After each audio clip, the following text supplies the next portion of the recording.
Boxer Amir Khan thinks coronavirus is man-made, says 5G towers linked to infection. British-Pakistani boxer Amir Khan placed his belief in a conspiracy theory that the coronavirus is man-made and resulted due to the building of 5G towers. More discussion. First, like to video or Daily Pakistan channel, subscribe and click the bell icon. In videos shared on Instagram, the two-time world champion said he did not believe that the worldwide COVID-19 pandemic was what it has been made out to be, saying that it's been put there for a reason while they test 5G. Urging fans not to believe everything they read about the virus, cases of which have surpassed 47,000 in the UK caused the deaths of 4,932 people there. The 33-year-old said, "I don't think it's coming from China. That's a lie, really.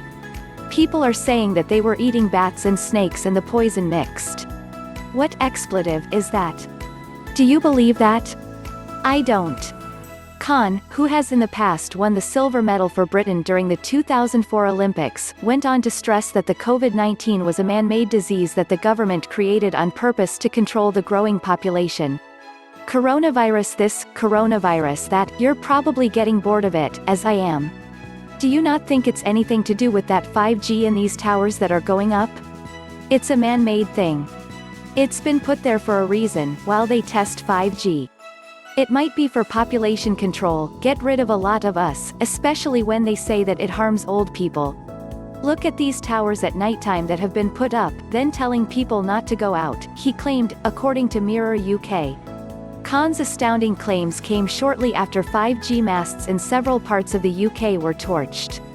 Reuters reported that mobile phone masts have in recent days been vandalised and telecom staff abused in Birmingham in central England and Merseyside in northern England, damaging connectivity at a time when people are relying on it more than ever.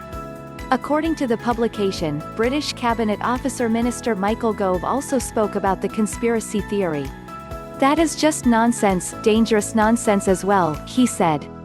On the other hand, the medical director at the UK's National Health Service (NHS), Stephen Powis, termed the theory as fake news with no scientific backing. "The 5G story is complete and utter rubbish, it's nonsense, it's the worst kind of fake news. The reality is that mobile phone networks are absolutely critical to all of us. Those are also the phone networks that are used by our emergency services and our health workers, and I'm absolutely outraged, absolutely disgusted that people would be taking action against the very infrastructure that we need to respond to this health emergency," the medical official added.